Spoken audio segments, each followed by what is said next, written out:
Bueno, vamos a hacer la construcción de un arco capaz en GeoGebra.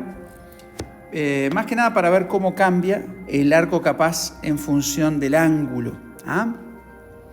Entonces vamos a empezar con la herramienta segmento. Vamos a hacer de cualquier medida un segmento AB. Y vamos a dibujar una semirrecta de origen A y medir ese ángulo.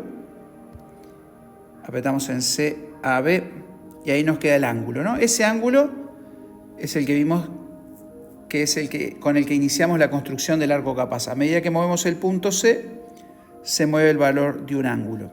Lo que hacíamos después es una perpendicular a esa semirrecta por el punto A. Vamos ahí a donde está perpendicular, en construcciones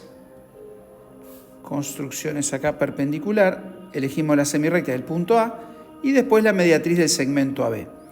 Ahí donde se cortan, marcamos la intersección con un punto. Tiene que quedar negrito el punto para que realmente sea el punto de intersección, nos damos cuenta por el color.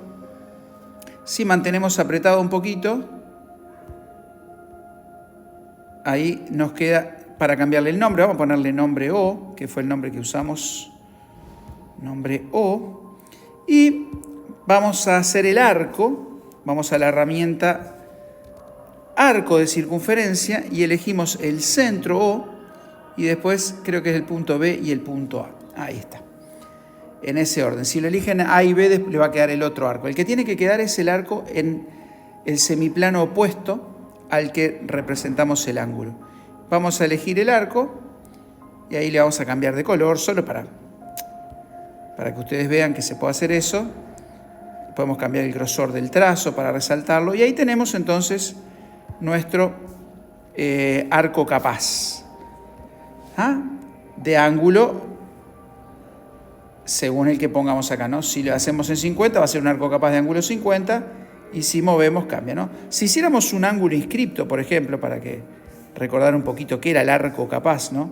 Era el lugar geométrico de los puntos del plano que ven al segmento bajo un ángulo constante. Entonces, si dibujamos un ángulo inscripto, ¿no? Ahí está inscripto y que pasa por ahí B, la medida de ese ángulo va a ser constante y va a ser justamente la medida del primer ángulo que dibujamos, ¿no? Por ejemplo, si lo pongo en 43, bueno, 43,3 tengo ahí, 41,3, todos los puntos de ese arco ven al segmento AB bajo un ángulo de 41,3. Si yo tomo acá, por ejemplo, 90, a ver si lo puedo, hay que tener muy buen pulso, ahí, este es el que se llama lugar geométrico de Tales, que es una semicircunferencia, todos los puntos ven al segmento bajo un ángulo de 90, ¿no? Y si el ángulo es mayor, ahí tenemos un arco capaz de ángulo mayor de 90, ¿no? Bueno, esto vamos a eliminarlo. Y lo que yo quería que ustedes vean es que cuando el ángulo es agudo, el arco capaz es mayor que una semicircunferencia. Cuando el ángulo es 90 grados, el centro queda en el punto medio del segmento y el arco es una semicircunferencia. Y si el ángulo es más de 90 grados, el arco es menor que una semicircunferencia. Como dijimos en clase, el arco capaz en realidad es la unión de estos dos arcos, todos los puntos del plano que ven al segmento bajo el ángulo constante.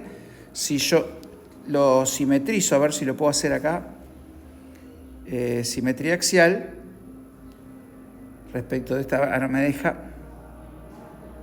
a ver, simetría axial, ahí está. Entonces, el arco capaz es la unión de esos dos arcos rojos, ¿no? Todos los puntos que están en cualquiera de esos dos arcos ven al segmento bajo un ángulo constante. Pero en la práctica nosotros trazamos un arco capaz en uno de los dos, digamos, de esos dos arcos, y el que nos queda es el que está en el semiplano opuesto a la primera semirrecta que trazamos. Si yo trazo el ángulo hacia abajo, digamos así, el arco capaz me queda hacia arriba. ¿Está?